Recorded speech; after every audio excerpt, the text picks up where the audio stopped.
Chief, that was a very special presentation there. I'm glad we were able to be part of that. Certainly, and our hopes are that we're working on Eric Walter, who is not here right this minute, but we're working on that criteria for getting our this challenge coin and put in place. Some will be public, some may not want to be public, but we'll look to do that. And as we hit different milestones and recognitions, we'll let you know and keep that program going. I got 144 coins, so we got a little bit of time. I figure maybe 2 years or so. Okay. We'll see. All right. Well, as always, back to business then. Next up on the agenda for our regular business meeting, we have the public forum. Any comments from the public? I have not received any requests to address the board. Okay. Therefore, there is no executive staff response to any public comments. Our consent agenda, which basically consists of the minutes from August 21st, regular meeting, and also resolution that is the changing of signers for the New York Community Bank. Those are the only two items on the consent agenda. I need a motion to approve the consent agenda. I'll move to approve as submitted. Second. Second. Any further discussion? All in favor? Aye. Aye. Motion is approved. Financial report and updates. Finance Director Gabe Boldra. All right, Mr. Chair, members of the board, not on there. Mr. Chair, members of the board, you have the the August financial report in your packet. We're having a little technical difficulty today, so it's just going to be on the TV. Looks like our projector's on the fritz. Month of August, starting with our property tax revenue. You'll see we received $39,514 for the month. We had budgeted $26,179, so over our projected collection by $13,000. Non-levy revenue was pretty much right in line with budget at $202,481. On the expense side, personnel expenses were at $839,750, and you can see it's kind of a rather large variance from the budget. And if you remember last month, we kind of with some of the personnel changes, we had a little glitch with the software on when payroll was processed. It was a August payroll that was actually processed in the accounting software on July 31. So July was over budget, and now we're seeing where that third payroll should have been in August trending coming in under budget. Vehicles and equipment, pretty much in line with budget, just under budget by $28,000. Communications and utilities, $22,278. Managerial costs for the month were $72,953, and capital and contingency was $21,612. Year to date, you'll see and you kind of see where that variance from the prior month kind of comes in line when we look at our year to date numbers. First of all, on the revenue, $603,499 in total revenue year to date. We are over budget by $114,000. The predominant reason for that variance being our wildland deployments that we've been on. Total expenses year to date for the 2 months, we're at $3,018,000, which is over budget by $88,000. Personnel being the largest portion at $2.59 million, which with a budget of $2.389. And again, timing on that variance is mainly due to timing on some benefit costs. But as far as salaries, wages, and overtime, that's all kind of trending right in line with budget. Our vehicles and equipment expense under budgeted by $72,000. Utilities and communications also under budget at $14,000. Managerial is right in line with budget at $227,000, and we're still kind of trending behind on our capital and contingency expense at $43,224. Year to date, as a percentage, we've expended at this point 19% of our budget. Where the majority of the money is going, again, as always with most heavy public safety entities, it's going in the personnel area. 86% of our total expenses related to personnel. Operations were at 7%, managerial is at 6%, and our capital is at 1%. Where we're at year over year cash position, this is one of the things that we have done actually a very good job of growing our fund balance over the last couple of years, and it kind of reflected here. You'll see we ended the month at $3,980,000 in cash compared to $2.8 million the prior year. So again, while we are using some of that money as carryover to balance the budget this year, if you remember from the budget talks, we're going to work on phasing that out and getting this budget down to more where we have a sufficient cash reserve, we have a sufficient capital plan, and then are able to kind of get that budget set and utilize the levy and non-levy revenues to keep the balanced budget and not have to worry about carryovers every year, year after year to balance the budget out. This is gonna be the first budget that we're gonna be able to do that or attempt to do that, whereas the other ones, we're always in a catch-up. or Correct. Carryover phase. Correct. Okay. Unless there's any other questions, that concludes my report on the actual financials. Yes, thank you, Gabe.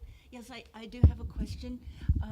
The personnel is a higher percentage than usual, and you mentioned that's because of certain benefit costs. Could you please be a little more specific about that? Yeah, more specifically, we fund the health savings accounts and stuff early in the fiscal year, and so that's the largest percentage of what Very that's good. included. So it's a planned, budgeted item. Correct, yes. Thank you. Okay. With that said, I'll need a motion to approve the August 2018 finance report. So moved. So moved. Do I have a second? Second. Any further discussion? All in favor? Aye. Aye. Any opposed? Okay, the budget for the month of August is approved.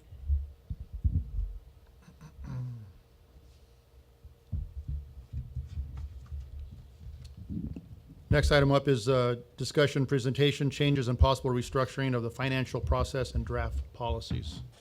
Is that also you, Gabe? Yes, Okay. Mr. Chair, members of the board, you have in your packet a comprehensive draft set of financial policies that both senior staff with Sedona Fire and my staff have worked on over the last couple of months preparing. What we did is we took a lot of the current existing policies and practices of Sedona Fire and put them in a complete document. And instead of taking the little pieces that were here and there of existing policy, we went ahead and just created a whole new policy packet for finance. But again, from as far as like any deviation from current policies, or I should say current policies or practices, there really wasn't much in the document as you read through it. Most of it is just formalizing our current policies and our current practices. Really a few items of kind of maybe some significant change in the document is one on purchase orders. Our purchase order process prior to this new policy, once adopted, would kind of require people to get purchase orders for small purchases under $500 after they've already made the purchase, which kind of defeats the purpose of prior authorization. And so we've recommended and proposed a policy that kind of falls more in line with best practices and falls in line with current practice as well. So we've changed that threshold to be a $500 and above, requiring the financial for requiring the purchase order. All the authorization limits are still in place as they have been.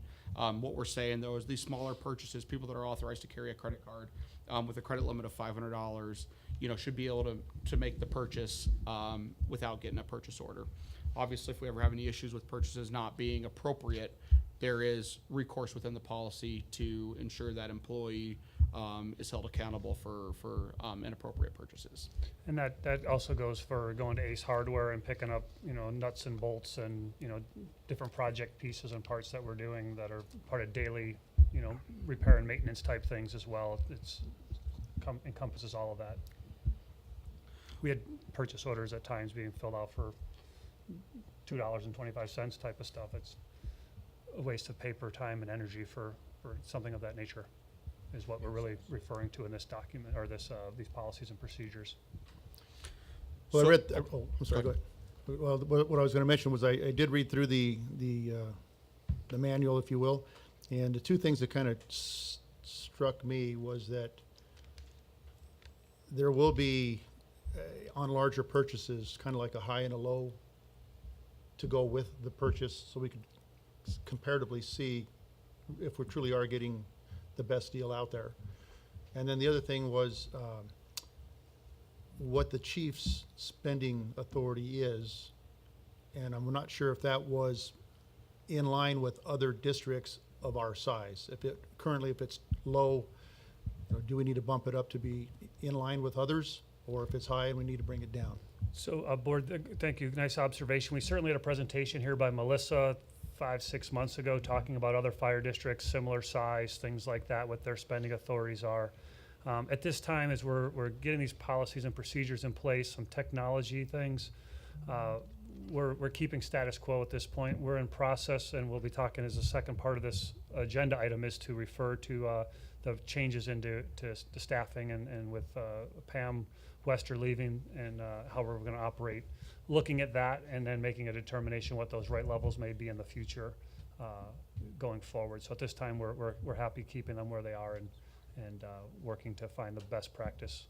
I think the other important piece to understand on this is we are working to just formalize what we currently do in practice. And well, as Gabe said, there wasn't a whole lot that changed or that isn't already in practice, with a few things that just didn't make sense that we were or weren't doing. But best practice wise and counting principle wise, all that is we're up to snuff and doing quite well and have many procedures in place. And but this will also, some of these formal procedures will help us even in the accreditation process, through the CAFR process we're looking at and all these type of things, the audit, having these things in place, all just solidify what we're saying what we do, and we do what we say we do. And that's really what this formalization is accomplishing. And I know Gabe's staff did a really nice job formatting it, putting it all together. We spent 4 or 5 hours one day really just going through to make sure it all made sense. And all those changes and concepts were put in play. And so staff is pretty happy with the document as written. We want you to take a look at those again, have more time to just soak them all in. I know we just got them, Thursday or Thursday last week. So we're prepared to let you sit on those as long as you like, or, approve them at next board meeting as you see fit. So with that, I'll turn it over back to Gabe. Yeah, so just following up what Chief said, yeah, at this point, we do ask that you spend the next couple of weeks reviewing the policies. If there's any comments, concerns, or changes you'd like to see, please let us know, so we can evaluate them and get them in there. Ultimately, they are the board's financial policies, so we will want you'll need to make sure that they're in line with your desires. Obviously, we've gone through, made sure they meet best practices, make sure we have good segregation of duties and internal controls within those procedures. But again, there may be things of comfort level of other certain board members, so please do take that time. Any questions on the financial policies themselves at this time? Not yet. All right. So kind of moving on to the next part of this agenda items, kind of the finance process. So with the departure of Pam, we have been working with the district more on the day-to-day finance side, and some of the board members have already sat down with me and we've kind of gone over, and I've shown you the new AP process, and right now that's kind of what we're focusing on, is getting that system in place. It allows for a little bit more flexibility for board members to be able to authorize payments. Obviously, leveraging the technology out there now, and in having the ability to pull up on an application, the invoice, who's approved it, what the invoice is for, and then ultimately that board member then giving their authorization to pay that invoice. In conjunction, as we kind of finish that up, we'll move on looking at better ways for staff to report credit card expenses, as well as vehicle expenses, versus everybody sending in a bunch of receipts to finance, then finance trying to collate everything and put it together. Actually get some reports generated out of, again, technology that's out there nowadays. And probably the final piece of it is kind of streamlining our accounts receivable process as well. We've got a couple different things, a couple different options we'll look at, as far as we currently allow people to make payments online, which is great. But one thing we don't allow is if we send somebody a bill, then that ability for them to easily make a payment on that bill. And so we'll again look at really taking the departure of Pam and allowing us to move the finance into utilizing more technology to, one, build better efficiencies from a process standpoint, but as well as a cost standpoint. And so, Chief, I'll let you kind of move in from there. So board, staff is in the process of evaluating a proposal from JVG to essentially be more of a full-time, or not full-time, but a full-service accounting for us to be able to kind of take all the parts and pieces. They still are remote, so some of that technology that helps with the remoteness of it. We have changed some duties, so Heidi's got quite a few financial duties that she did not have on her plate, a month ago. So that is what a manager can, and she's doing well. But we're really trying to find where the sweet spot is on how much we can handle internally, externally, what that really looks like in the proposal that JVG is considering. They've got 4 or 5 other accounts that are in this same arrangement that we're looking to go to.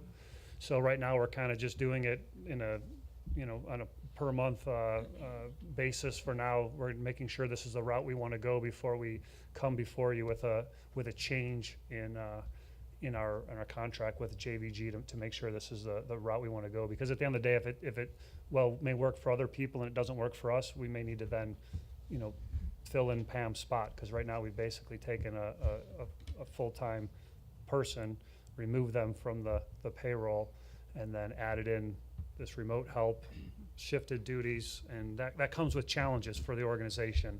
Everyone's pretty busy to begin with, so we've tasked some people with more things. Carrie's got some of the duties now, and ambulance billing is very tied into finance. So there's some people that had day-to-day operations that are impacted by not having a person in-house. And so that's what we're kind of waiting on and seeing. So just want to fill you in where we are. We're surviving. I think it's been a challenge. I think a few sleepless nights, I'm sure. Learning how to organize and get things where they need to go. But I'm pretty comfortable that we'll end up in a spot that JVG will be the proper solution for us. And then where and how we reallocate some of those duties and to make the best decision will remain to be seen. But so I suspect in the next month or two, you'll see us back with a more of a contract to expand the services from JVG, most likely. Chief, how about our wildland billing? Oh, I forgot to mention my good friend Brenda. She is so excited to do wildland billing, you wouldn't believe. Wildland billing is so we have, obviously we do a lot of wildland in Sedona Fire District. So the frequency is good right now. That she'll have a lot of opportunities to practice. Our folks are really pretty good about coming in with a complete package and providing all the things completed. We just need to process it. That being said, I do not want to make that sound easy at all. It's very arduous, and the rules sometimes can change midstream. Someone can forget check a box, and so Branda's taken that on and thus far done very well. I think will be highly capable based upon her skill set. It falls right into more of a payroll type function, which is what she does.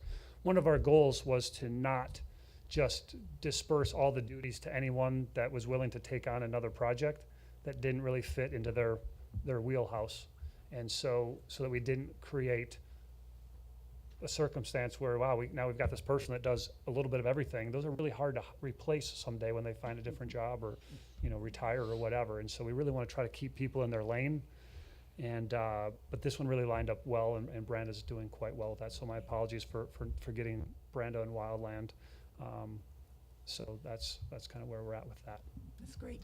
I might make a point and to perhaps revisit the remote bill pay for a refresher. Because a week or two or more will go by, or a month, before we are actually challenged to utilize it. So. Right. So we're looking at, I think today we actually, some of the notifications you may get, that's what we're trying to still finalize, so that when you get something in your inbox, so to speak, it's actionable is our intent, and so we're working on that as well, and so it's new, and so again, frequency, we need to. Yes, especially a point of contact if we have a question. He's right there. Yes, so thank you. That it on that? That's it. Okay, on the agenda, there's really no action for this. This is all just informational. Correct. Okay. Okay, next item up is, Chief, I believe it's all your staff items. Okay, board staff report is presented.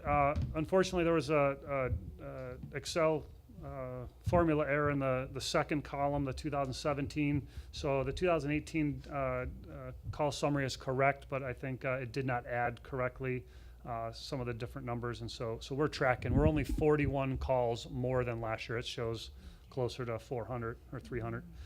We're 41 calls above where we were this time last year.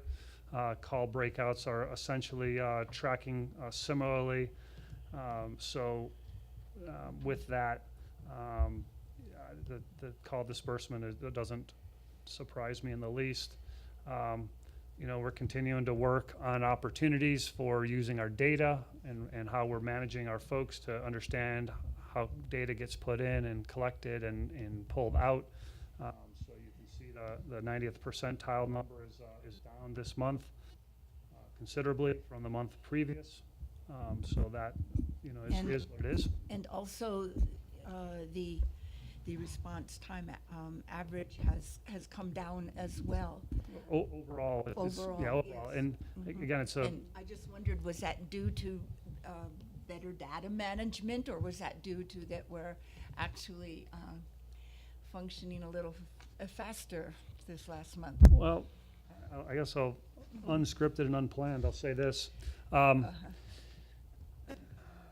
Traffic isn't getting any easier. So the fact that our response times aren't exploding one way or the other tells me that we're continuing to do good as best as we can. But traffic is a challenge for us at times throughout the year. So as you see ebbs and flows, I can hear me. There you go. You see ebbs and flows in our data. That's going to happen. So sometimes I look at that and begin to shake myself and what happened. And sometimes it's strictly just where the calls occurred. Sometimes it's the traffic that may be out there in the community for the time of the year. There's just multiple variances that occur there. I will say that we're much more focused on the data, and we're working. It's premature to go too deep in that, but we're working with the captains and the battalion chiefs at a new higher level with Assistant Chief Coyle. So it's a work in progress. The data is the data. You just saw it this afternoon. We're still out there providing the exact same service. We're still doing it as best as we possibly can with the best possible results. And it's just there's a lot of variables in there. We're working to remove as many variables as possible to get as clean of a data set as possible. At the end of the day, when you pick up the phone and dial 911, we're there in the exact same time it took us, with the exception of the traffic component that can play the variable in that. So I wish I had a better answer. I look at this stuff all the time, and I could spend a lot of time just doing data and get nothing else done, to be honest with you, and I wish that's the time that I had. But Jason, anything you want to add on that, or am I good? You're good. Okay, I thought that was your answer. Thank you. With that, our backcountry rescue calls are continuing. I don't see that on this call, showing the backcountry rescues on this one for the month, but we, there it is. It only says 6, which seems awfully low, but again, depending on where the call comes in at, if it comes in at the trailhead and it turns out, it's the data that goes in. I would say we continue to be exceptionally busy on the trails, doing some pretty amazing stuff. You may have saw the videos and things like that on Facebook and the front page of the paper last week, which was in September. So we're not reporting that one yet in these data, but it's becoming a daily basis. I would say the last 2 or 3 Sundays, it seems like by 9 o'clock we've already had a rescue by 9 a.m. on a Sunday. So it's just, I don't remember it being like that, and it's anecdotal at best, but it just seems like they're happening more frequent earlier in the morning than they ever have, and that's because we have this beautiful red rock and people want to be out in it. It's just how it works. So incident response by station, I'll be shocked if this ever looks any different. It's just the statistical call breakdown of the demographics of our calls. They look at the same pretty much most every month as a general statement. So you can track that as you will. Maybe it'll be anomaly some month, I don't know. Call volumes by time of day, you see that breakdown continue to occur. That 3 o'clock in the afternoon, 1 to 3 tends to be our really busy time, and as it tapers off in the afternoon. So we're pretty busy in the afternoon. Community risk reduction, John, you want to say anything about any of your graphs at all? I believe you were gone last month.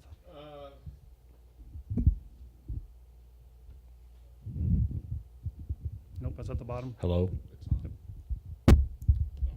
It's upside down. I'm upside down. So it doesn't slow down. It just keeps on going. We have ebbs and flows, but for the most part, we're pretty steady. One update I did give Mr. Soto earlier today before the meeting regarding the engine company inspection. We had our first training with the shift was last Thursday. We have another training scheduled tomorrow and another one the week after, so that is moving forward. So that'll be the training for all the shifts, and then at what date are they all on board and all go out on their first day inspecting? What we're doing now is with the first shift, which we're, as I explained to you, Captain Wassel, he has stepped forward and wants to kind of be the coordinator for the program, assigning the inspections and that sort of stuff. So he is gonna, tomorrow our training with him is gonna be how he's gonna assign those to the shifts, and then they're gonna start going out, and we're gonna work through probably a dozen just to get the feedback so we can work through a dozen or so complete inspection cycles to work the bugs out, and then it will be going out to the rest of the shifts. Cool, thank you. So looking at the plan reviews, also the average plan review is about 37 a month. It looks like 37, 38. I think that number seems to be up to me. That's a pretty high number. And of that, there's not just some very minor ones. There's certainly easier ones in that mix, but there's been some large projects in there too, which take quite a bit of time and effort by staff, which puts them out of the field and into the office. Chief, of those plan reviews, are those the majority residential, or are they commercial, or 50-50, or? I would say that probably, they're probably 50-50 residential and commercial. Most of the residential plan reviews are residential NFPA 13D fire sprinkler systems for 1 and 2 family dwellings. The commercials, most of those are tenant improvements, and then there's the big the Westin, the Marriott. Those are a few of those interspersed in there. Some of the bigger. I just did a plan review yesterday for an updated. Last week I did the enhancements to the sprinkler system at Weber's, and then just today I finished the update to the fire alarm system at Weber's. So most of them are smaller tenant improvements, tearing out a wall, putting a wall in, moving a few sprinkler heads, but then we get the larger projects interspersed in there. Like the hotel, for example? Yes, exactly. Thank you. As far as training goes, another big component, we did 2,300 training hours this month, which is about on track. I think about that times 12 months a year. It's a considerable number of training hours that the folks are on. We've been doing a lot of training on hose management, and so I think we're in part 3 or part 4 of 4, I believe. We're Just finished 3. 3 of how many? 5. 3 of 5. So we have a 5-part training series. We've been working, Captain Rippey, who we just saw today, give some flowers to Miranda. Him and the training officer Duran and a couple of the Fisher brothers. I think one of them might have been in the back. I thought I saw one. I've been working very hard to focus on hose management, taking some training that they got and a train-the-trainer capacity and getting it out to our folks. We're recording the training and getting it out to our folks. There's some standardization for our folks, and it's been very, very well received and very, very timely. But some of our folks have really, really appreciated that time and effort put into that. So not recognized here on the training, I believe, on the form, but I think it's really important. 3 of our firefighters, assuming they were just here yesterday, are completed their 1-year probationary period, and our cut loose is off probation and doing wonderful. So that's Jeremy Vargas, Mark Essery, and Tyson Harding.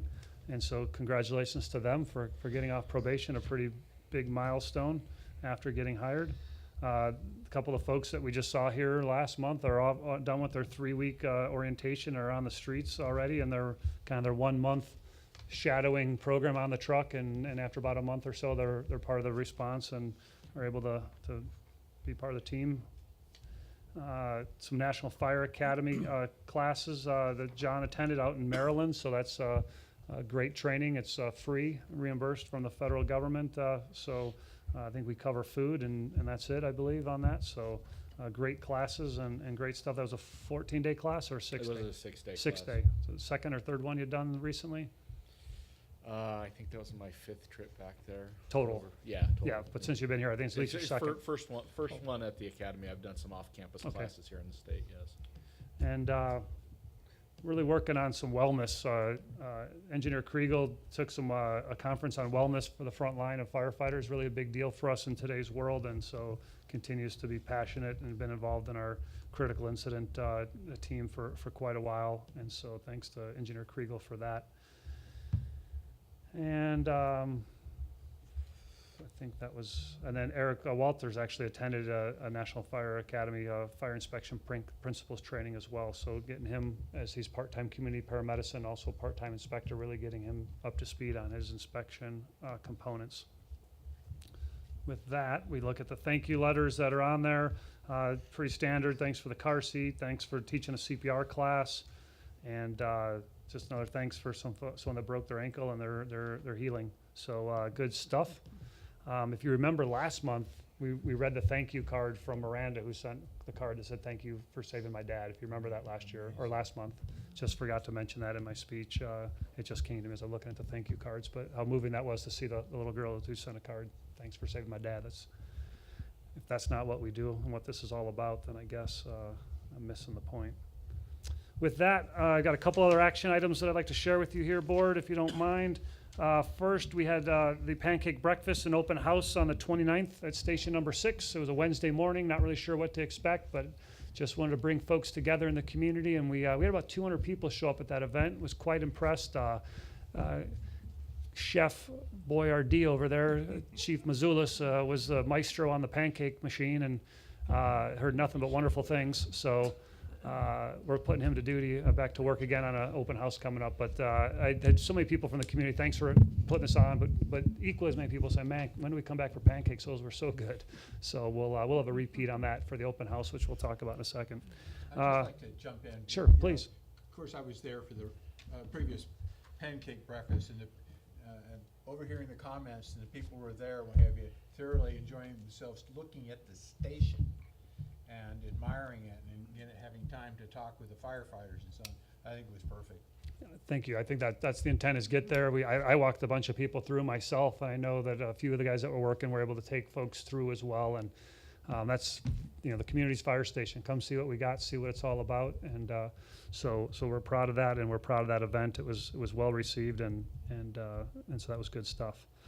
We followed up with a 9/11 event, as we do every year at our memorial at station number 6 also. So last Tuesday, I guess that was, we proudly hosted about 75 people or so, I'd say. A really nice turnout for a Tuesday morning.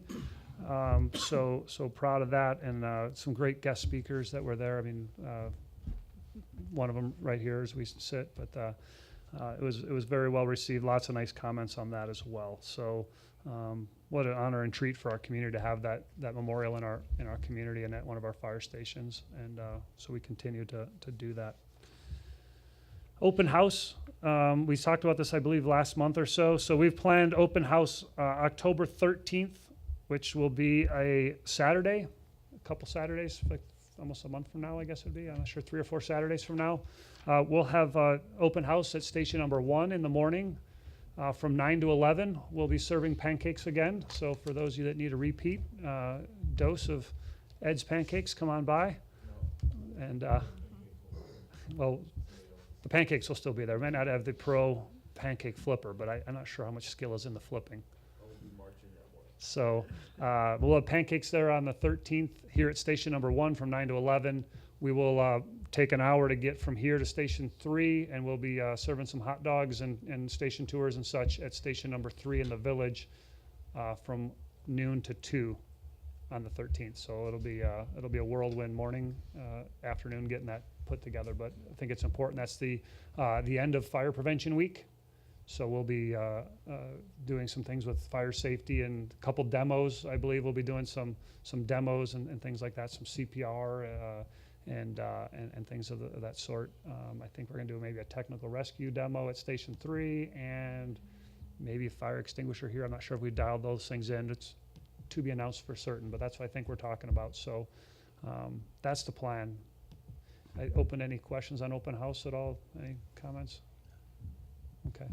You know, I'd just like to say that I want to thank the staff, your staff, for putting these things together, because it takes a lot of work, takes a lot of effort, and it takes a lot of dedication, and the staff showed all three of those things, and I know at least this board member, as do my fellow board members, appreciate the work they're putting in, especially on their days off. So thank you guys for all the work you guys do. Certainly. Another event that's coming up here in October, Sedona Fire Sees Pink. I'll turn that over to Heidi if someone wants to hand her a microphone, if it'd be kind enough.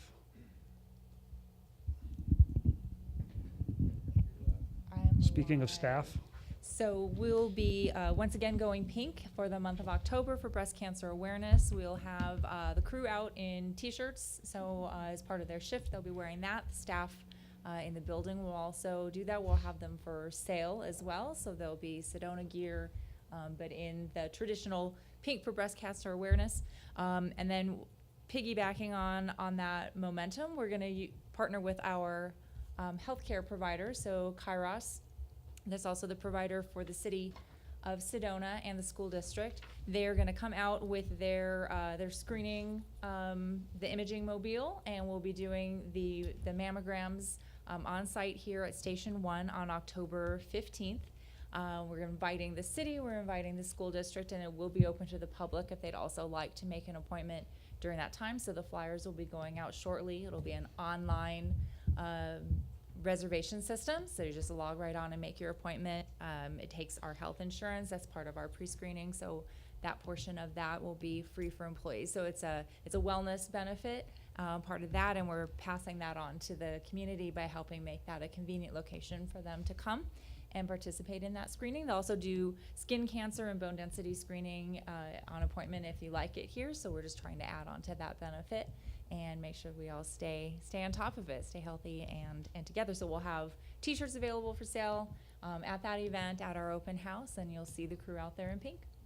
We have a limited supply, about 100 t-shirts, so staff has a competition if we're going to sell 100 or not. I think we're going to be sold out in lickety-split time, so just get your orders into Jody if you're interested in a shirt, $20 a piece, and so that's the plan. So thank you to Heidi and staff, and Kiona, who's done a lot of that work, kind of the groundwork for that, so we thank you for that. I know your board agenda says Station 6. We moved it to 1 in order to be more easier for city staff and for school employees to shoot over and get that done. So hopefully we'll have a nice turnout for that on the 15th of October. That is all I have for my chief's report, unless you have an item that you would like me to do. Anything else? Chief, were there any significant incidents, or did? Oh, significant instance? They all run together. So we've certainly had. Let's see, we had a fire somewhere in there. We did have, trying to remember which, if that's, I always get confused if that's in September, so we're talking about that next month, even though it really happened. So we had a lightning strike fire in Casa Contenta. And so almost immediately lightning strike and fire ensued. Neighbors were knocking on the door of the people in the house, and they didn't know the house was on fire, which happens frequently in a lightning strike fire where there's fires in the attic above the home and with the finished ceiling. So they were able to escape without too much harm. We had about $250,000 worth of damage there. Certainly, we've had a couple technical rescues along the way. I'd be remiss if I didn't. You may not have noticed this, but there's a lot of smoke in the air. So we have the platypus fire and the rhino fire, which have been burning for quite some time. They both started as lightning strikes out in the secret wilderness area, out beyond Enchantment, Boynton Canyon area. And so they started in a very remote area that had next to zero accessibility. They also occurred at a time when we were at a PL5, which is the highest readiness or lack of resources time. So for a while when they started, the Forest Service wasn't even able to get a helicopter to actually even fly the fire to see where it's at, what it's doing. The resources were that thin. Since then, fires ebbed and flowed for the last 3 weeks, or how long it's been burning. It's been a while, right? So you've seen an increase in intensity. So now the fire is getting into areas where it becomes more accessible for the Forest Service. Resources are available now. They've got 2 helicopters, a bulldozer, 140 firefighters, and an incident management team working the fire to get fire from the road into where it's at. You know, one of the comments that we made yesterday talking about the fire was when it started, to safely burn off those roadways in the areas that they could get access to, you know, the fire was 125 acres or something, you know, 500 acres. They would have burned 6,000 acres to get to the fire, essentially, to get to a 125 acre fire. It's burned and burned and burned and picked up and slowed down a couple times. They've had do some burning around a cabin that's up there as a historical site. And so now it's at a point where it makes sense to burn off from the roads to where it's safe to get to and things like that. That's why you're seeing the increased smoke. The last report I got was that you'll be seeing less smoke. It'll be tapering down. That does not mean there will be no smoke. So I'm hesitant to say that, just because some people will have heard that the smoke's going to stop. It may be less, which may look like the same to you and me and everybody else. So, but they are making progress, and I would suspect that it won't be another month that this is going to be going. But Jason, I miss promise anything? I don't think you mispromised anything. When the fire started, we were not in PL5, and I told you that incorrectly before. But when the fire became active to the point where it was looking like it was going to need to be suppressed because there's some rain events that came in afterwards, significant rain events that didn't put it out, then that's when there's a lot of competition for resources. And that was just one of the many factors. But yeah, the burnout's done. And you know, had they initiated the burnout and then the fire got rained out, then all of a sudden you have all this uncontrolled fire line that you created. So, you know, it's tough to try to look at climatological things and figure out what the best course of action is. It's certainly never a perfect science, and except in hindsight when you don't like the smoke. But yeah, that's pretty much it. I think that now that there's still some activity on the southern end. Tomorrow they're still talking about us getting some precipitation. So hopefully, with the fact that it's blacklined around here, that the air quality will continue to improve and that the smoke will diminish. Chief, how are we handling all the public concern? Delicately, cautiously. The fire's not even in our fire district. Right. So as we've tried to message that, it's outside of our fire district. It's on wilderness property, which comes in a whole other set of parameters on what you can and cannot do, and being the Forest Service, if you will. So while it's impacting us in our community, and we certainly have a voice with the U.S. Forest Service and the different districts. It's actually on the Flagstaff district. We work most closely with the Red Ranger district. Jason certainly has many contacts. Jason was out there the other night, you know, seeing what they were doing and just checking it out. So we've got eyes on it to see what's going on as they got, you know, they're doing some night operations and things like that. So we're doing the best we can, but it doesn't seem there's never going to be the right answer, because we're not in charge of it. We don't have a say in it. The smoke is not great for anyone. We understand that, but we don't have the ability to dictate or even coerce or beg or plead.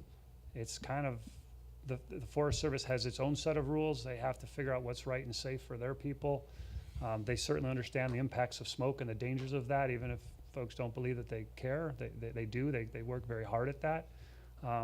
And balancing those benefits of the fire for the multitude of reasons, human safety being one, values at risk being one, future events, you know, having a burn scar and things like that in areas that haven't burned and they would maybe not necessarily light a fire, but since one started, it's a different set of circumstances. I mean, so there's a very complex piece that most people would have, you know, lost me at hello and been done. So we monitor that, we talk that talk, and I say I'm learning it still. So we're out there doing our best to advocate for our community where we can, but we also appreciate, understand that's, we just don't have a big stick to carry. And so we're doing our best. On Nextdoor, we're doing our best to moderate the comments that need to be answered and the ones that are not, that we just aren't gonna answer effectively. That's the beauty of the social media piece, I guess, is we're putting it out there. And for everyone that says this is terrible, hey, let it burn. We understand, don't risk firefighters, and it's nature at its finest, and it's not a controlled burn, it's a controlled burn, a prescribed. I mean, it's all over the place. So I could also be a data person and a social media person all day. Chief, Wouldn't though, get I my day do job. think that your publications and update posts on social media have been really helpful. Because as I go around and people ask me, a lot of times they already know what's going on due to seeing your post. And we're balancing that, because we could put a post out 3 times a day, 4 Right. times a day, and you saturate that message, and getting one every day or 2 on these things when it's continuing to do this, and providing some air quality monitoring was one of the questions we provided to someone that had a question, so that seemed to make some folks happy to be able to know where to look for air quality monitoring site on ADEQ. So we're doing our best, I can tell you that. I'm proud of the work we're doing. It's just, if we miss somebody's comment or question because it gets buried amongst everything else, it's just hard to really make sure we get to every single one of them. And so I encourage, if you have a question specifically, to pick up the phone and call us. It's a lot easier than thinking we're ignoring you on social media because we missed it or didn't realize the crux of your question that we can answer in a succinct manner. Other special events and significant activities, I'm sure there's a bunch out there. Am I missing anything else, anybody? It sounds, yeah, so that's where we're at. It's been hot, real hot. We had a couple events where Camp Verde, Copper Canyon had like 8 rollovers. One of our ambulances was transporting an emergency transport from the emergency center to Phoenix, and 17 was shut down, so we had to take an emergency call through Payson. And so you could imagine the response time on that and the challenges. And those are the realities of things that we have to do on a not regular basis. That happens, but it was shut down. There was a 53-foot trailer across the road from ditch to ditch, and no one was getting through there whatsoever. And but they had like 8 rollovers in that like hour-and-a-half period or something like that on 17, right, from Sedona all the way down to this was almost down to 69 or Cherry Road 169. So anyway, those are some of the significant calls. Thanks for asking. With that, I'll turn it over to the next item on the agenda, which would be D11. I guess we have 2 ones there. So there's the second one, which is the presentation by Division Chief Ed Mazzullo. So he's going to talk about the Auto Pulse and the piece of equipment that we recently purchased, and I will turn it over to him to speak and to do a quick demo. Quick Well, demo? Whatever, we got all night. I got nowhere to be. Oh, I do. I don't know how to facilitate this best. Front and center.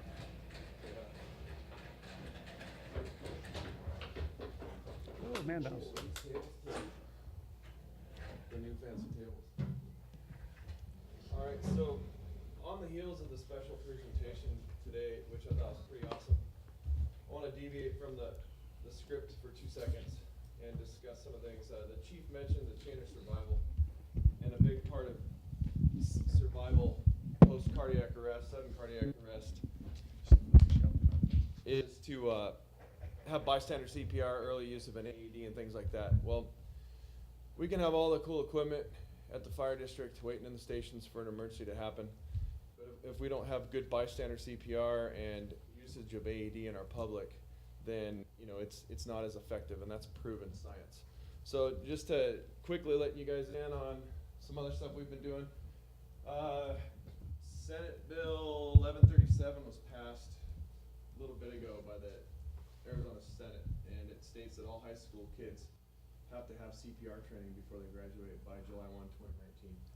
We beta tested it last Friday. I taught at the high school with the 8th graders, and my star student was Miss Montgomery. But we had 8th graders beta tested. It's difficult because you're trying to wrap essentially a 4-hour CPR class into an hour for the kids. to meet the needs of the school, and then they obviously can't pay $50 a student for a real CPR card. So this is just a sheet to show you guys what we're using is the Arizona Share bystander compression only CPR AED use, and that's kind of the formula we're using. It's the same formula they're using in Copper Canyon's fire district and in Verde Valley to train their high school kids. So it went really well. The kids were into it and is excited. Another thing we rolled out Sunday is our CPR challenge with Sedona. The American Heart Association, which we are a training center in northern Arizona, mandated that we come this year, we have to have mannequins that give biometric feedback when you do the training. And so we found a bargain on these, a particular piece of equipment, and it comes in a 4-pack, and it Bluetooths to an iPad, which we already had. And you can have 4 people, and they have race mode, and you have a little meter, like a tachometer, and it shows the rate and depth of the compression. So Eric Walter, our community risk reduction specialist, went to the big park, Kiwanis Park, community picnic this weekend on Sunday, and did the first rollout of that. It was pretty cool. We had kids competing with parents to see who's better at CPR. And just for you guys, this is the card they get with it. And the purpose is it's a hardback wallet card so that it's a little more durable. It was an inexpensive way to kind of spread the message, one, about the CPR classes we teach if people want advanced training, and secondly, it reminds them about the Pulse Point app. So we're hoping to do that at the WAG Fests, West Sedona School Carnival, and a lot of the events coming up this fall, just to get the messaging out to our public, to increase the knowledge for getting people to know more about AEDs and Pulse Point and bystander CPR and getting a comfort level with it. So that's some of the stuff we're doing.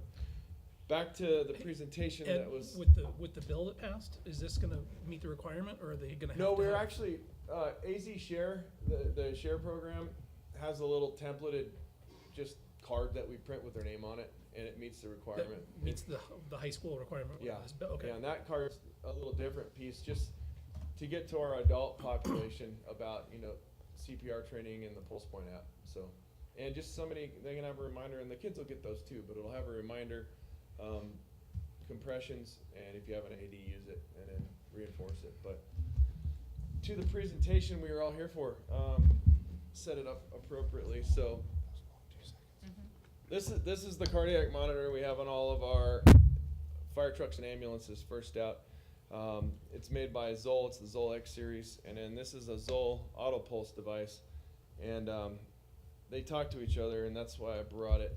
So then when I talk about the monitor, you have a visual, but I gotta set it off to the side, because this thing folds out into a beast. So this is the auto pulse system. We currently keep it on our battalion rig that is stationed at Station 4. And based on our data, looking at the past few years, the battalion rig gets to 99% of our cardiac arrests within 20 minutes. And that 20-minute number is important because generally if we have return of spontaneous circulation on scene with crews working on a patient, that's about the time we've got IVs established, medicines given, shocks if needed, and things like that. And that's about the time we're making a transition to transport them to the hospital. Ideally, this device will be placed before transport, allowing our providers to be seat belted during transport and improving the quality of CPR through the process. Bottom line is this, is it comes in a carrying case, as you can see, with backpack straps. The carrying case is optional, and they gave it to us for free. And we got the backpack straps because we have cardiac arrests out in the field. And you can imagine trying to do CPR in one of our Stokes baskets as you're running down a trail. I'd say it's an impossibility to do effective CPR. And our guys can take this backcountry and have good compressions if we have a backcountry cardiac arrest. The battery lasts approximately 30 minutes, and then as it's packaged, it comes with we have an additional battery they carry, so we got about an hour of CPR, and should be able to get to most ambulances and get going by then. So, I gotta move this. It's gonna fold out. We obviously place this thing on the ground. Obviously the patient's on the ground. Crews are performing CPR. doing, shocks as advised. They're performing all the interventions we do, airway and everything else. And when this arrives on scene, a decision will be made, let's prep the patient for transport. So, like I stated, the battalion chief will get there, and they'll prep the device out of the way but close to the patient, and they just fold these wings open, and why is that?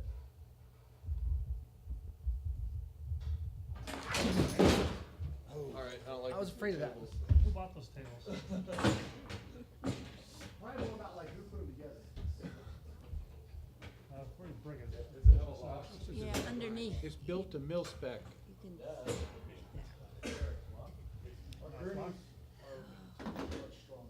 As if I didn't mention it, this auto-pulse device is very durable. And so they open it up like that.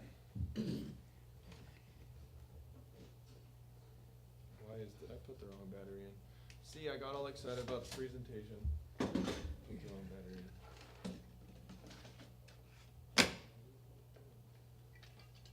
There we go. So the battalion chief will open it up, and opens up the band like this and says, guys, I'm ready for you whenever you're ready. So as they're working, they decide, okay, this is a good point, transition. They'll put the patient on here. They put the band on.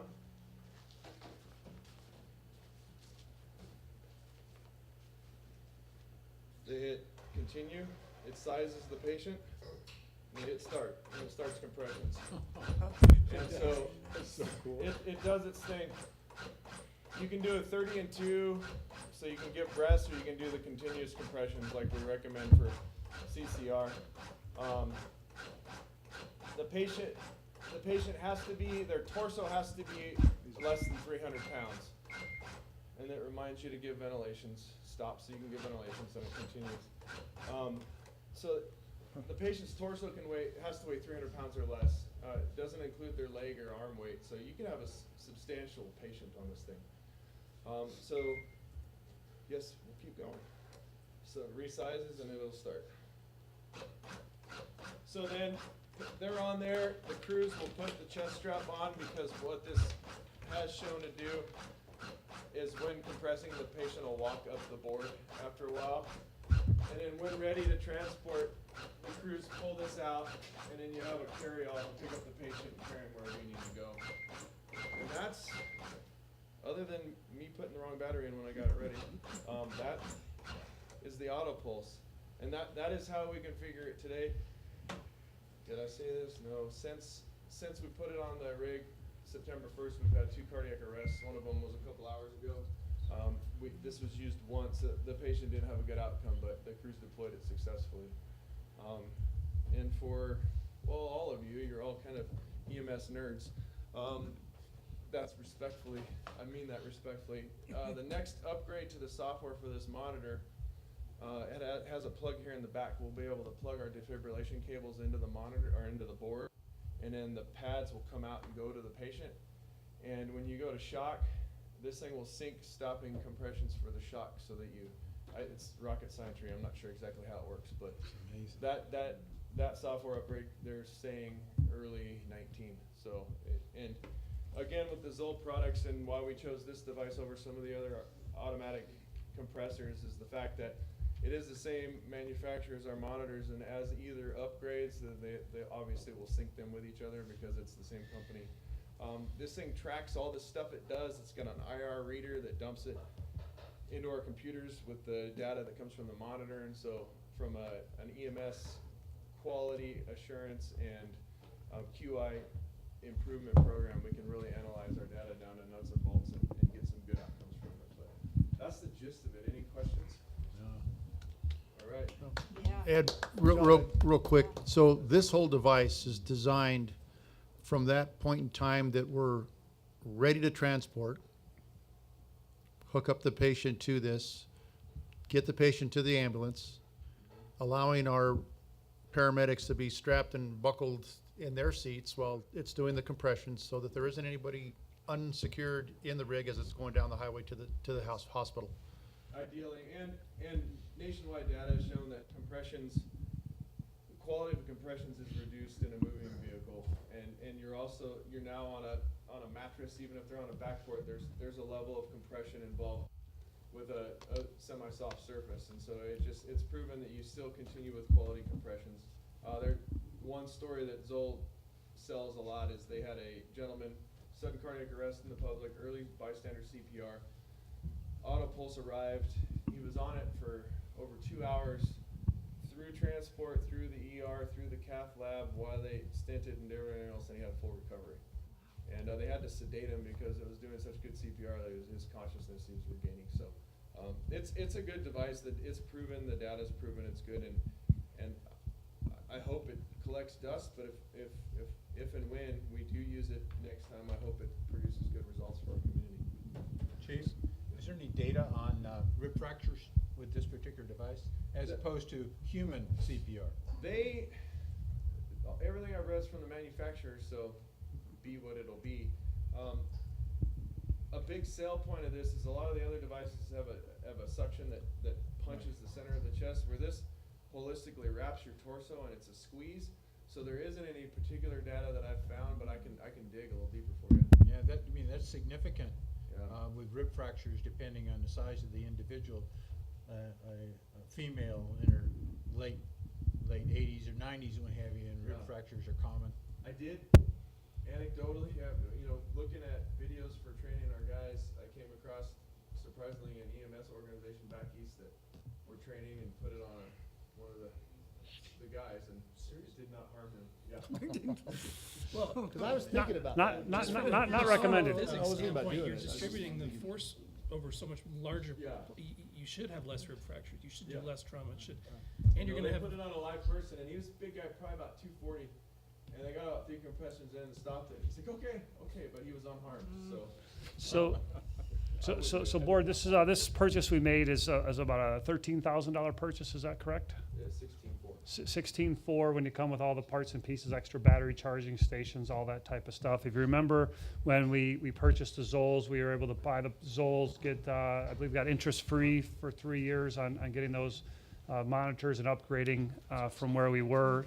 It's all about the technology. It's all about this interconnectivity piece that's so important.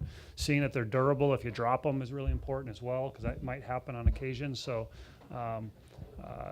just, it's good stuff. And whether we end up with just one on the battalion chief rig, or we find these to be valuable and find that it's better to get them on even sooner, we may end up purchasing more in the future and get them on each ambulance, things like that. So good tool, good device, and we've already deployed it twice in 18 days.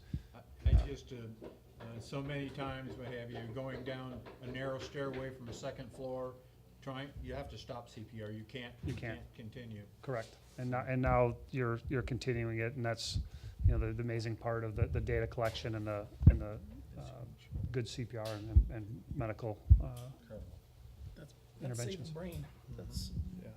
That's what the gentleman who was here tonight talking about. They thought he'd have an anoxic brain injury. That's from poor quality CPR. If you can keep the blood moving while you're fixing the cardiac problem, you can fix the cardiac problem. The person wakes up and is back to their old selves again. I can't tell you how many people I've seen that come out of it. They're not the people they used to be. Correct. So it's a save, but Right. this is ensuring that the quality of CPR keeps the blood moving and gives them a chance Yep. to come out of it whole. It's a level of commitment that we have, again, and the foresight by our EMS committee and Ed's team that he leads as the EMS chief. And it's 75% of what we do. So, and we do probably 30 cardiac arrests a year, essentially, to 25 to 30 cardiac arrests a year. So, it's very frequent, and it's the worst possible that you can have. So, thank you for that, Ed. Nice job. And barring anything else, we'll go to the next item. Okay, let's move right on. Next item is the discussion presentation, information on fleet maintenance, repair, management, and prioritization with Lance Waldrop. I'll give it to Chief Coyle to introduce. Yeah, my introduction is going to be really short. I'll let Lance talk about what he knows. I just want to say that I'm really thankful for the fact that Lance was willing to volunteer for the Sedona Fire District with his background and everything. it's almost like you don't know what you don't know until you start working with somebody that does. You know, fleet, I'm like, okay, make sure the oil gets changed. I have my own truck view of things. And the more I'm around Lance and the more he brings a higher level of expertise to it, I'm like, wow, yeah, I did not even understand what right looked like in this situation. So, I'll let Lance tell us what that is, because I won't try.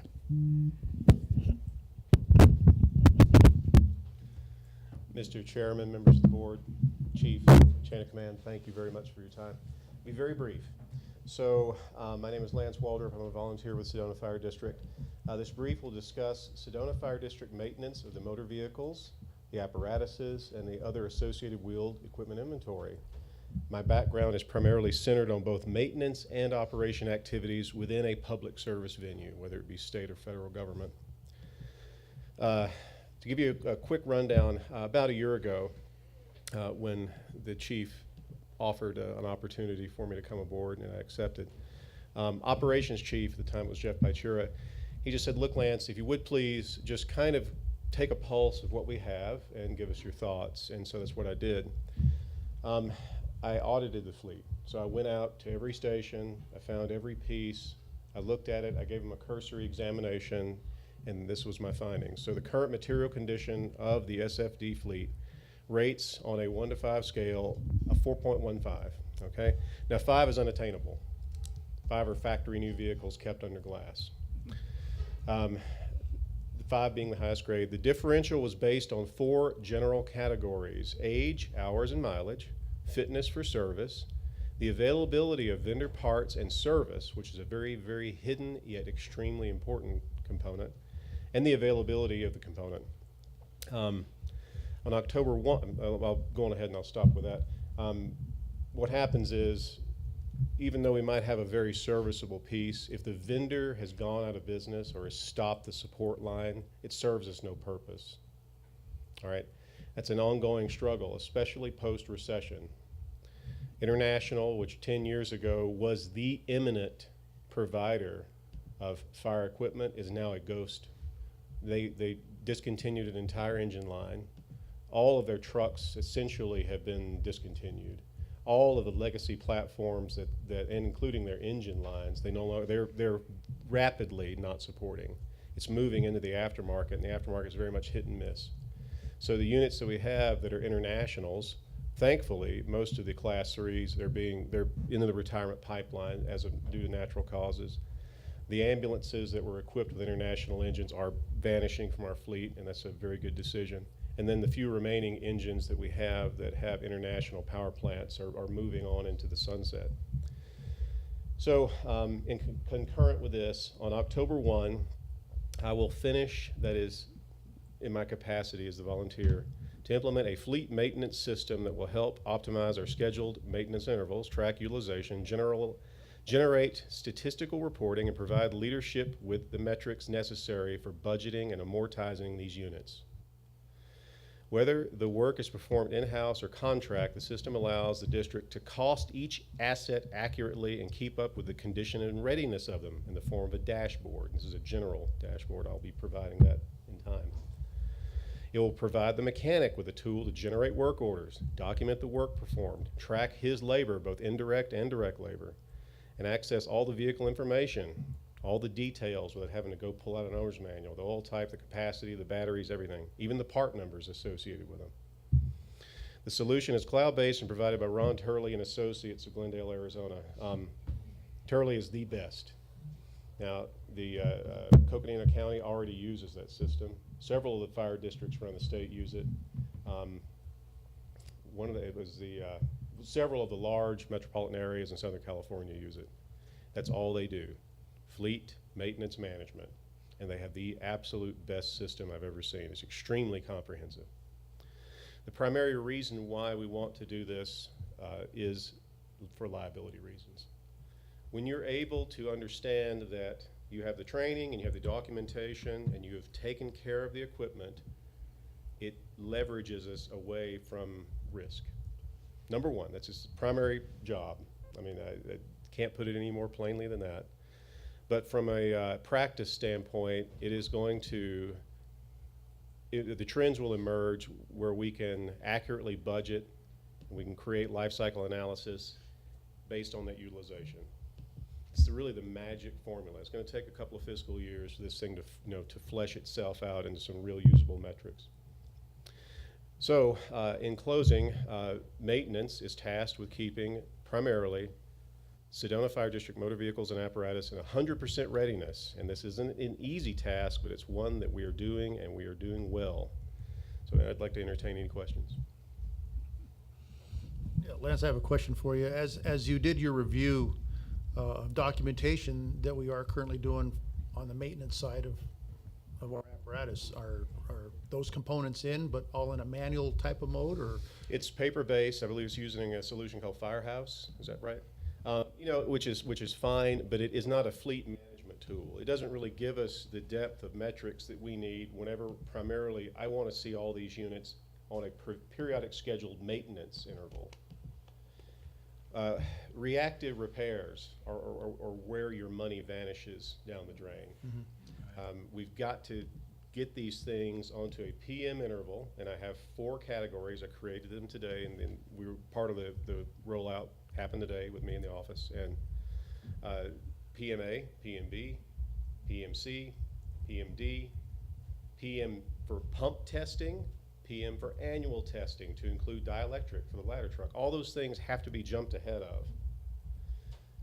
It's the only thing that will make the fleet last the absolute longest for the requisite amount of money that we want to spend on it. Otherwise, it's just a reactive repair, and as I was mentioning to Chief, the only way we know sometimes that something has been done is when an invoice appears. And that's, as far as I'm concerned, that's, not acceptable, but it's a practice. I want to reiterate, the fleet works, the mechanic is excellent, you have a decent shop. I mean, you don't want to go in and blow up a process that's working. So that was the outcome I had, was, okay, you have a good fleet with good vehicles, have a great tech, he's learning, the commitment that he's made with the district is probably longer than I'll be alive. He's smart. I mean, I was in training with him. I can tell aptitude of mechanics. I've done it all my life. He has it.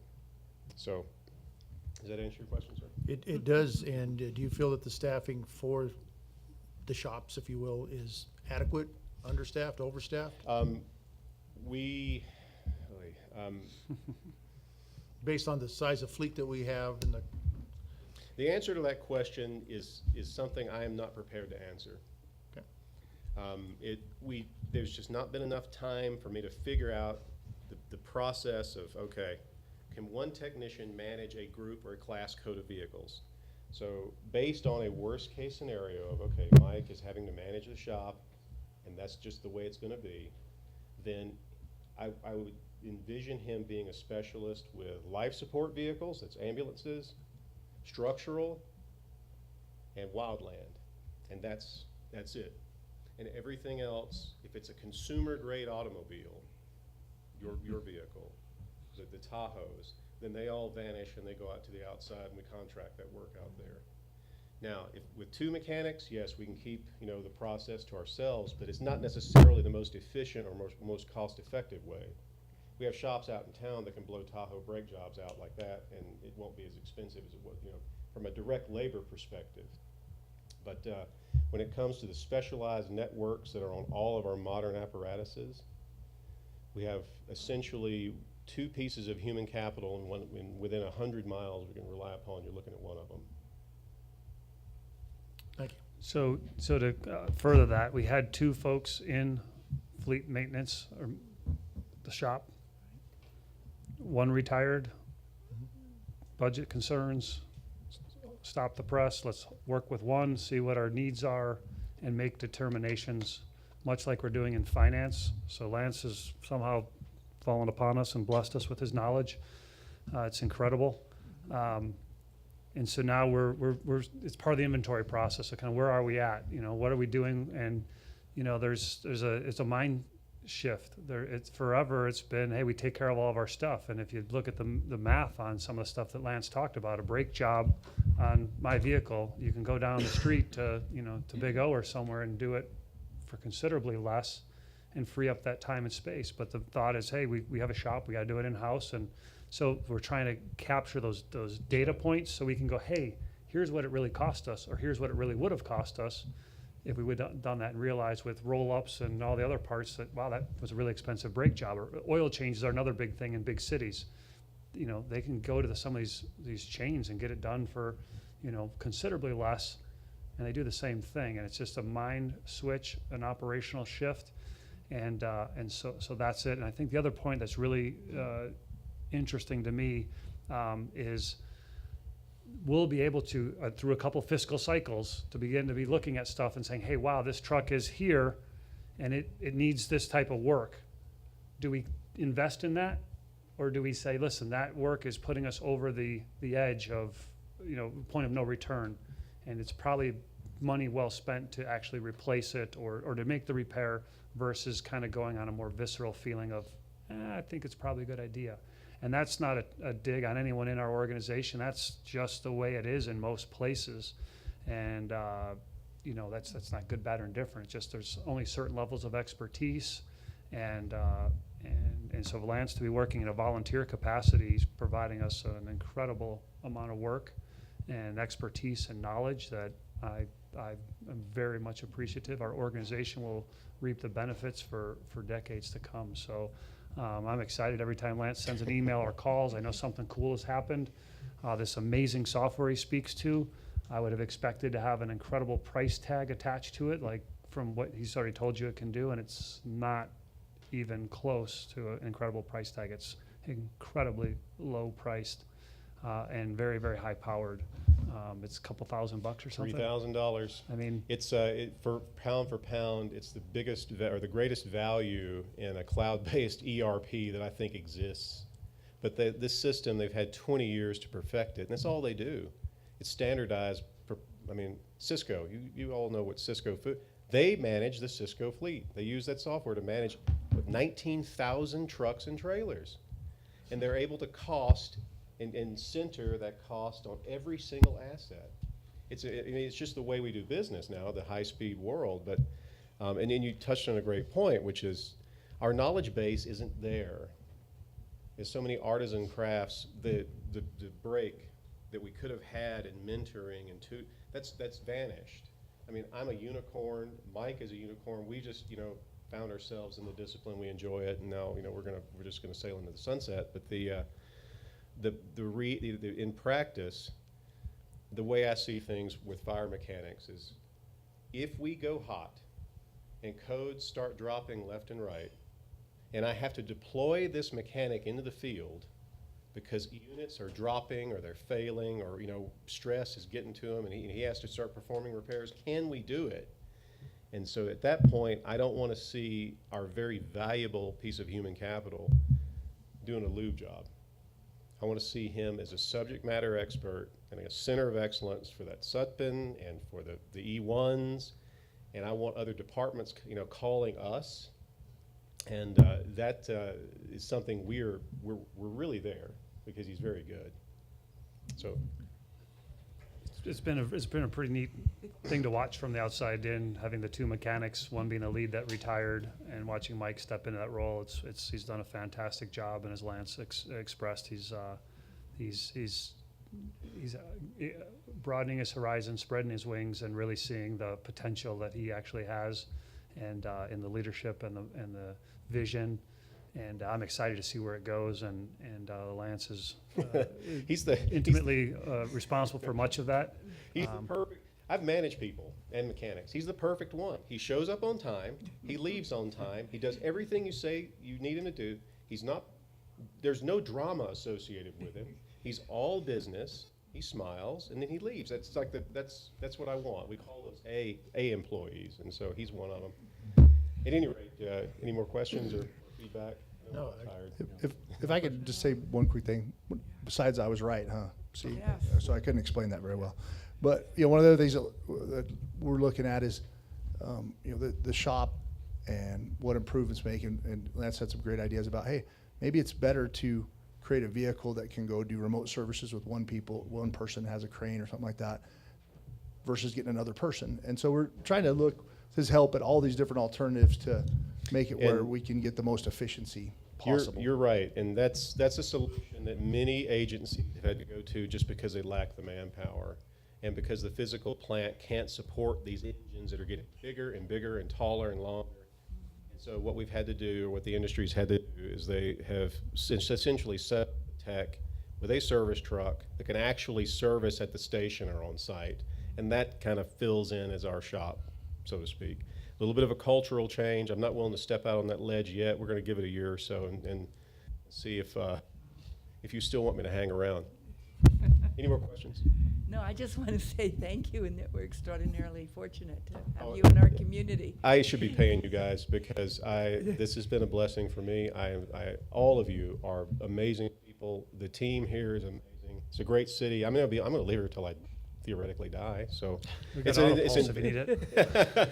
for a long time. But Yeah. so it's an investment that I'm making back into a place that we spent my life saving to get into. So. Well, thank you very Thank much. Thank you. Thank you very much.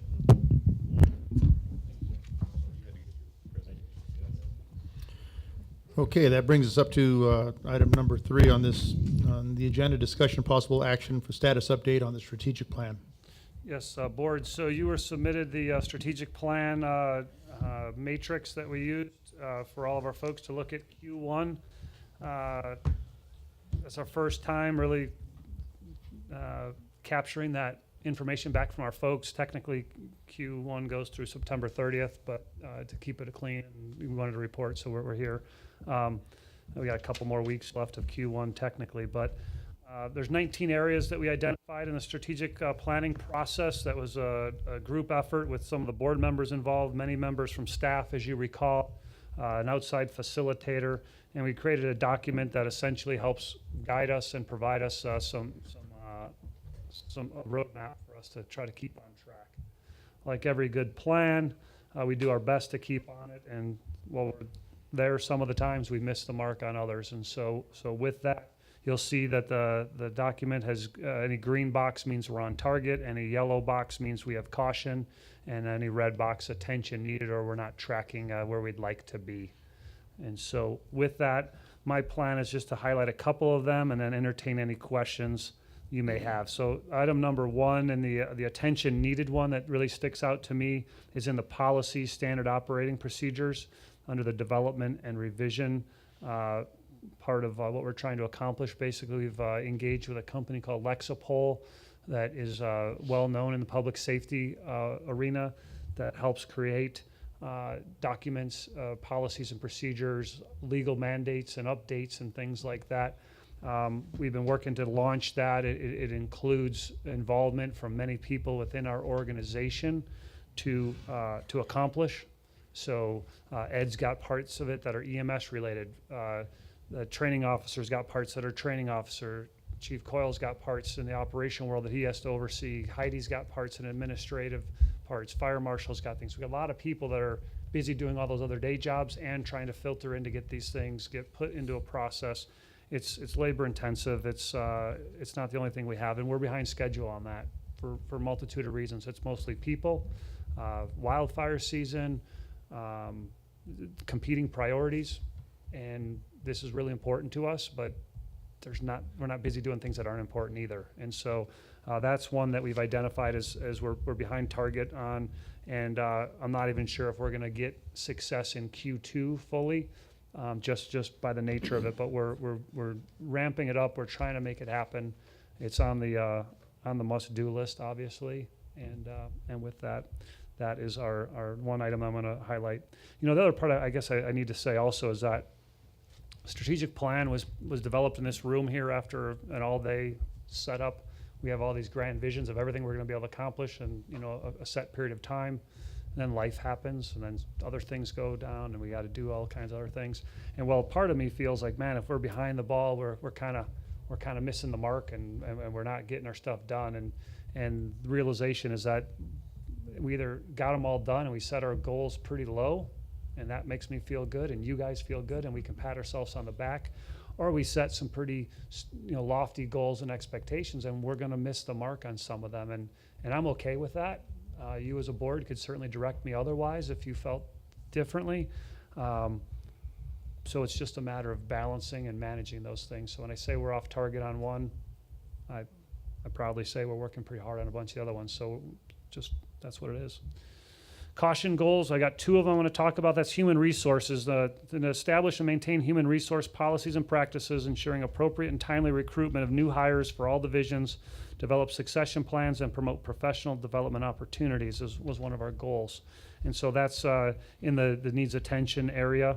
It's a pretty complex goal. We've had some folks leave the organization recently, as we just talked about in finance, which has really taken a whole bunch of time, where we were making some progress like on Lexipol. Now Heidi's learning how to do some of the finance things. And we've had some firefighters that have retired.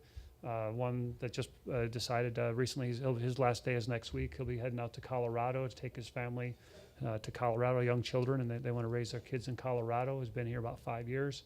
So things like that just happen in an organization. And so we're not filling the spots. We've got an opening in telecom that's been open for a considerable amount of time and can't find the right people to fill that job. So that's some of the obstacles we've had in that, and we feel like we're not on target where we really want it to be and having a full house, so to speak. So that's the human resource one.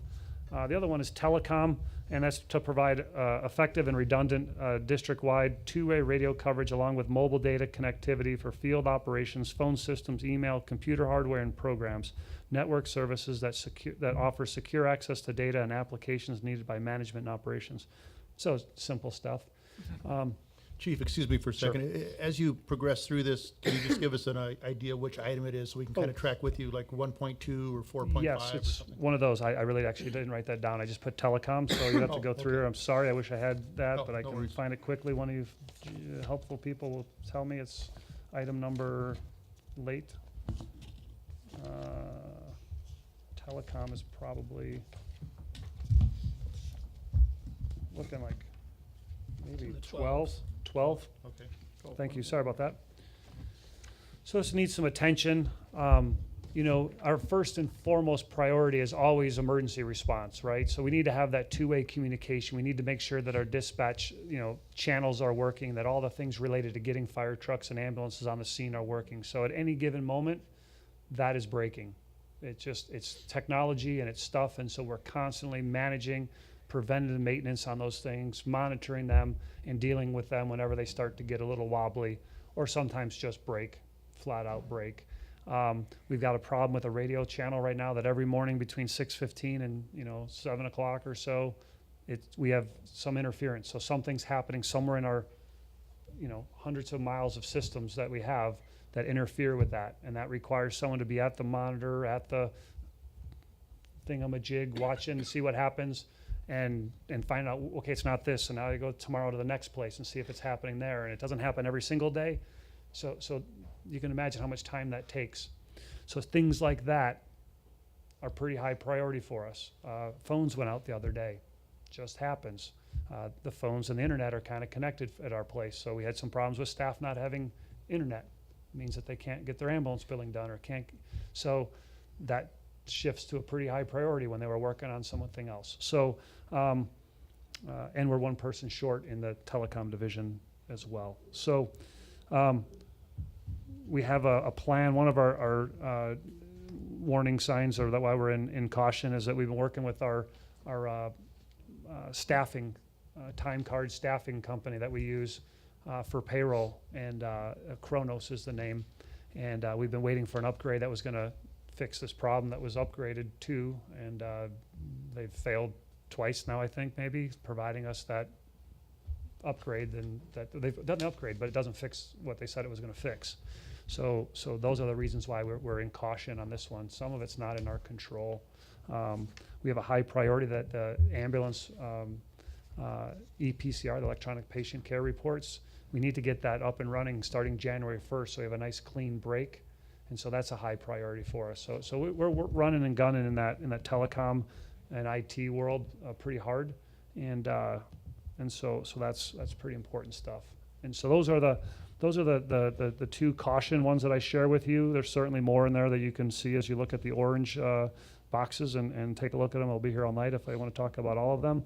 But the key is we're really on target with about 16 of our other goals that are doing pretty well and that we're managing and are tracking like we expect to be and are comfortable that we're doing our best. While this is more than one quarter, we got this done in like April, I think it was, or something like that. Getting it up to speed and getting it timely into our system for the budget year and everything, we've taken the liberty to start our first quarter, not really in our first quarter of actually in existence, but shifting it so it's started with our fiscal year first quarter, so it lines up. With that, we certainly will provide the report. I suspect as we get more comfortable with the reporting process, it'll become more natural and a little bit easier to track, and you'll see some more progression. And people that are in this reporting world will be more comfortable with kind of the reporting and such. So I entertain any questions you may have or answer anything that doesn't make sense to you about the strategic plan. I've got a few, Chief. Previous strategic plan was right around the 7 points or much fewer than what we have with this strategic plan, Okay? thereby causing each point to be much broader Yes. and almost at times could be unattainable. Here, this one is very specific, making those goals much more attainable. But as you have them here, they can go from a red to yellow to green, showing progress in each one. And this is our first quarter. And I didn't expect nearly every point to be addressed, yet you have. So that's a testament to your staff that you have here, that everybody is working on it, everybody is aware, and the strategic plan now becomes more of a focus and a guideline, a roadway on where we're going. And that clearly reflects here on this report. I do look forward to seeing those colors change from the red to the yellow and then onwards to the green. And it may not happen in 1 quarter or 2 quarters, or maybe by the 3rd or the 4th quarter. But the fact of the matter is, they're in the forefront of our minds. We're working towards that, and it keeps us on track. So from that point of view, this is a huge success as a district as a whole. So, all I could say is keep up the good work, keep working on it, keep striving at it, and keep us abreast of what's happening.